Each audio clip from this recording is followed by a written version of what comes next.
Hi ಎಲ್ರಿಗೂ welcome back to my YouTube channel. ಇದು ಶನಿವಾರದ ಫುಲ್ ಡೇ ವಿಡಿಯೋ. ಇವತ್ತು ವಾರ ಇರೋದ್ರಿಂದ ಫಸ್ಟು ಗ್ಯಾಸ್ ಸ್ಟವ್ನೆಲ್ಲ ಕ್ಲೀನ್ ಮಾಡ್ಕೊಂಬಿಟ್ಟು ಅರಿಶಿನ ಕುಂಕುಮ ಇಟ್ಕೊಂಡು ನೆಕ್ಸ್ಟ್ ಕೆಲಸ ಸ್ಟಾರ್ಟ್ ಮಾಡ್ತೀನಿ. ನಾನು ಡೈಲಿ ನೈಟಿ ಹೆಸ್ರು ಕಾಳು ನೆನೆ ಹಾಕೋದು ಮತ್ತು ಬಾದಾಮಿ ನೆನೆ ಹಾಕೋದು ಮಿಸ್ ಮಾಡೋದೇ ಇಲ್ಲ, ಏಕೆಂದರೆ ತುಂಬಾ ಹೈ ಪ್ರೋಟೀನ್ ಇರುತ್ತೆ.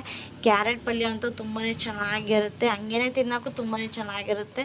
ನಾನು ಒಂದು ಸಲನೂ ತಿಂದೇ ಇರಲಿಲ್ಲ. ನನ್ನ ಸಿಸ್ಟರ್ ಮಾಡಿಕೊಟ್ಟು ಕಳಿಸಿದ್ರು ಒಂದು ಸತಿ, ಅವಾಗ ತಿಂದ್ಬಿಟ್ಟು ಆ ಟೇಸ್ಟ್ ನೋಡಿಬಿಟ್ಟು ನಾನು ಯಾವಾಗಲೂ ಕ್ಯಾರೆಟ್ ಪಲ್ಯ ಮಾಡ್ತಾನೆ ಇರ್ತೀನಿ ಒಂದೊಂದು ಟೈಮು. ಇವತ್ತು ದೋಸೆಗೆ ಮಾಡೋಣ ಅಂತ ಮಾಡ್ತಾಯಿದ್ದೀನಿ. ಮೊದಲಿಗೆ ಕ್ಯಾರೆಟ್ನ ತೊಳೆದ್ಬಿಟ್ಟು ನೀಟಾಗಿ ಚೆನ್ನಾಗಿ ತುರಿದಿಟ್ಕೊಂಡಿದ್ದೀನಿ. ಮತ್ತು ಈರುಳ್ಳಿ ಮತ್ತು ಹಸಿರು ಮೆಣಸಿನ್ಕಾಯಿ ಜಾಸ್ತಿ ಹಾಕಿಲ್ಲ, ಯಾಕೆಂದರೆ ನನ್ನ ಮಗನೂ ತಿಂತಾನಲ್ವ, ಖಾರ ಆದರೆ ಅವ್ನು ತಿನ್ನಲ್ಲ, ಅದಕ್ಕೋಸ್ಕರ ಎರಡು ಸಣ್ಣ ಹಸಿರು ಮೆಣಸಿನ್ಕಾಯಿ ಹಾಕಿದ್ದೀನಿ.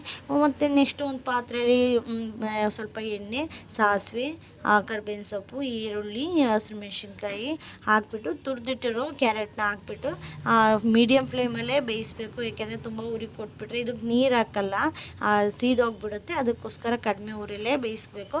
ಸ್ವಲ್ಪ ರುಚಿಗೆ ಎಷ್ಟು ಬೇಕೋ ಅಷ್ಟನ್ನು ಉಪ್ಪು ಹಾಕ್ಬಿಟ್ಟು ಅದನ್ನು ಸಹ ಮಿಕ್ಸ್ ಮಾಡಿಕೊಂಡು ಲಾಸ್ಟಿಗೆ ಕ್ಯಾರೆಟ್ ಪಲ್ಯ ಎಲ್ಲ ಬೆಂದೋಗಿರುತ್ತಲ್ಲ ಆವಾಗ ಕಾಯಿ ತುರಿನ ಹಾಕ್ಬಿಟ್ರೆ ಇದು ಕ್ಯಾರೆಟ್ ಪಲ್ಯ ರೆಡಿ ಆಗಿಬಿಡುತ್ತೆ. ನಾನು ಇವತ್ತಿಂದ ಆದಷ್ಟು ಮಿನಿ ಲಾಗ್ನ ಸ್ಟಾರ್ಟ್ ಮಾಡಬೇಕು, ಲಾಂಗ್ ವಿಡಿಯೋಗಳ್ನ ಅಂತ ಸ್ಟಾರ್ಟ್ ಮಾಡ್ತಾ ಇದ್ದೀನಿ.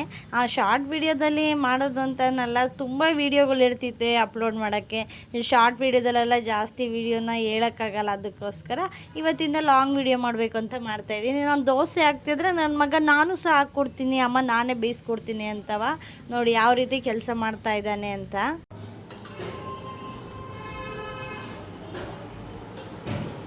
ಸೂಪರ್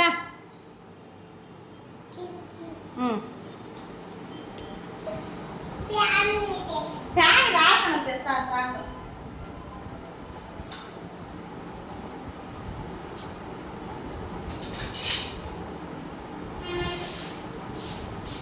ಮಗನ ಚಟ್ನಿಲಿ ತಿಂತೀಯ ಅಂತ ಕೇಳಿದೆ, ಇಲ್ಲ ಬೇಡ ಅಂದ. ಅದಕ್ಕೋಸ್ಕರ ಅವನಿಗೆ ಫಸ್ಟು ಮೊದಲು ದೋಸೆ ಹಾಕ್ಕೊಟ್ಬಿಟ್ಟು ಆ ಪಲ್ಯ ಹಾಕ್ಕೊಟ್ಟು ಕೂರಿಸಿದೆ ತಿನ್ನು ಅಂತ. ಇವಾಗ ನಾನು ಚಟ್ನಿ ಮಾಡ್ಕೊತಾ ಇದ್ದೀನಿ.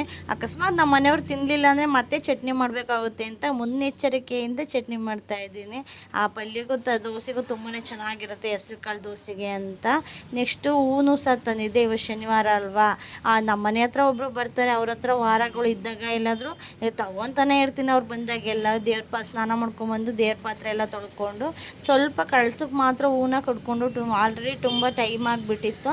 ಒಂದೊಂದು ದಿವಸ ಎಲ್ಲ ತಿಂಡಿಗಿಂತ ಮುಂಚೆನೇ ವಾರ ಮಾಡಿಬಿಡ್ತೀವಿ. ತುಂಬ ಕೆಲಸ ಇದ್ದಾಗ ತಿಂಡಿನ ತಿಂದುಬಿಟ್ಟು ವಾರ ಮಾಡ್ತೀನಿ. ಇನ್ನು ಮಧ್ಯಾಹ್ನದ ಊಟಕ್ಕೆ ಅಂತ ನೆನ್ನೆಸಿನ ಸ್ವಲ್ಪ ಸಾಂಬಾರಿತ್ತು, ತಡ್ನಿಕಾಳು ಬಸ್ಸಾಂಬಾರು ಮಾಡಿದ್ದೆ, ಅದೇ ಇತ್ತು ಅಂತ ಇವತ್ತು ನಾನು ಬರೀ ಅನ್ನ ಮಾಡ್ಕೊತಾ ಇದ್ದೀನಿ. ಮತ್ತು ನಾಳೆ ಭಾನುವಾರ ಏನಾದರೂ ಸ್ಪೆಷಲ್ ಮಾಡ್ಕೊಳ್ಳೋಣ ಅಂತ. ಈ ಚಿಕನಿಗೆ ನನಗೆ ದೋಸೆ ಇರಬೇಕು, ಇಲ್ಲ ಇಡ್ಲಿ ಇರಬೇಕು, ಚೆನ್ನಾಗಿರುತ್ತೆ ಬೆಳಗ್ಗೆ ಟೈಮು ಅಂತ ಇವತ್ತೇ ದೋಸೆಗೆಲ್ಲ ನೆನಾಕ್ತಾ ಇದ್ದೀನಿ. ಒಂದು ಲೋಟ ಅಕ್ಕಿ ಮತ್ತು ಅದರಲ್ಲಿ ಮುಕ್ಕಾಲೋಸಿ ಉದ್ದಿನಬೇಳೆ, ಸ್ವಲ್ಪ ಕಡಲೆಬೇಳೆನ ನೆನೆಸ್ಬಿಟ್ಟು ಒಂದು 4 ಸಲ ತೊಳೆದ್ಬಿಟ್ಟು ನೆಕ್ಸ್ಟ್ ಅದನ್ನ ನೆನೆಸಿಡೋಕ್ಕೆ ಒಂದು ಲೋಟ ನೀರು ಹಾಕಿ ಇಡ್ತಾಯಿದ್ದೀನಿ. ನನ್ನ ಮಗ ಅಂತೂ ನಾನು ಬಿಟ್ಟು ಒಂದು ನಿಮಿಷವೂ ಇರಲ್ಲ ಅಂತಾನೆ, ನಾನು ಎಲ್ಲೋದ್ರೂ ಬಾಬಾ ಅಂತಂತಾನೆ. ಮತ್ತು ಇನ್ನೇನು ನೈಟ್ ಆಗೇ ಹೋಯ್ತು, ಬೆಳಗ್ಗೆ ಎದ್ದೇಳೋದು, ತಿಂಡಿ ಮಾಡೋದು, ಅಡುಗೆ ಮಾಡೋದು ಅಷ್ಟೇ ಕೆಲಸ. ನನಗೊಂಥರ ಇವಾಗೊಂಥರ ತುಂಬಾ ಖುಷಿ ಆಗುತ್ತೆ ಅಡುಗೆ ಮಾಡೋಕ್ಕೆಲ್ಲ. ನಾನು ಫಸ್ಟೆಲ್ಲ ಅಡುಗೆನೇ ಮಾಡ್ತಾನೆ ಇರಲಿಲ್ಲ. ನನ್ನ ಮದುವೆ ಆದಷ್ಟರಲ್ಲೂ ಅಷ್ಟೇ, ಮದುವೆಗಿಂತ ಮುಂಚೆನೂ ಅಷ್ಟೇ ಜಾಸ್ತಿ ಅಡುಗೆನೇ ಮಾಡ್ತಾ ಇರಲಿಲ್ಲ.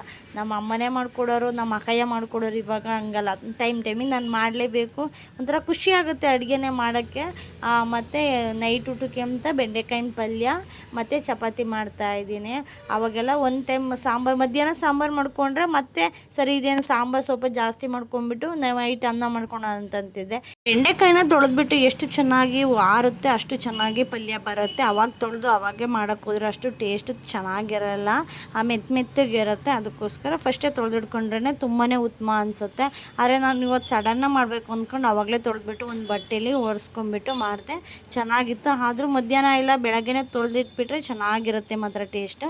ನಾನು ನಾಳೆ ಇಡ್ಲಿ ಮಾಡೋಣ ಅಂತ ಅದೆಲ್ಲ ರುಬ್ಬಿಡ್ತಾಯಿದ್ದೀನಿ. ಲಾಸ್ಟಿಗೆ ರುಬ್ಬಿಟ್ಟು ಆದಮೇಲೆ ಒಂದು ಸ್ಪೂನ ಸಕ್ಕರೆ ಹಾಕಿಡ್ತೀನಿ, ತುಂಬಾ ಹುಳಿ ಬಂದುಬಿಡುತ್ತೆ, ತುಂಬ ಸೆಕೆ ಇಲ್ಲಿ. ಅದಕ್ಕೋಸ್ಕರ ಇವಾಗ ಟೈಮು 9:30 ಆಗಿತ್ತು. ನನ್ನ ಮಗ ಇವಾಗ ಮತ್ತೆ ಸಂಜೆನೂ ಸ್ನಾನ ಮಾಡಿಸ್ತಿರ್ತೀನಿ. ಮತ್ತೆ ಯಾರು ಸ್ನಾನ ಮಾಡ್ತಾರೆ ಅವ್ರ ಕೂಟೆ ಸ್ನಾನ ಮಾಡ್ಕೊಂಬರ್ಬೇಕು. ಇವಾಗ ಅವನು ಸಹ ಸ್ನಾನ ಮಾಡ್ಕೊಂಬಂದು ಅಮ್ಮ ಹಣೆಗಿಡು ಅಂತ ತಂದು ಹಣೆಗಿಡಿಸ್ಕೊತಾ ಇದ್ದಾನೆ. ಎಷ್ಟು ಕ್ಯೂಟ್ ಅಲ್ವಾ, ಮಕ್ಕಳನ್ನ ಮಾತು ಕೇಳೋದು ಅಂದ್ರೇ ತುಂಬಾ ಖುಷಿ ಆಗುತ್ತೆ. ಮಗುಂಗೆ ಹಾಲು ಮೊಸರು ಅಂದರೆ ತುಂಬಾ ಇಷ್ಟ. ಯಾಕೆಂದರೆ ಊರಲ್ಲೇ ಹಸು ಇರೋದ್ರಿಂದ ಅವ್ರ ಅಜ್ಜಿ ಅವ್ನು ಎದ್ದಾಡೋ ಹೊತ್ತಿಗೆ ಹಾಲು ಕಾಯಿಸಿಟ್ಟಿರ್ತಾರೆ. ಎದ್ದ ತಕ್ಷಣ ಹಾಸಿಗೆ ಮೇಲೇ ಅಜ್ಜಿ ಹಾಲು ಅಂತ ಅಂದ್ಬಿಡ್ತಾನೆ. ಇಲ್ಲೇ ಹಾಲು ಅಂತ ಕೇಳ್ತಾನೆ. ನಾನು ಪ್ಯಾಕೆಟ್ ಹಾಲು ಅಂತ ಜಾಸ್ತಿ ಕೊಡಲ್ಲ, ನೈಟೇ ಒಂದು ಹೊತ್ತು ಕೊಡ್ತೀನಿ. Thank you for watching.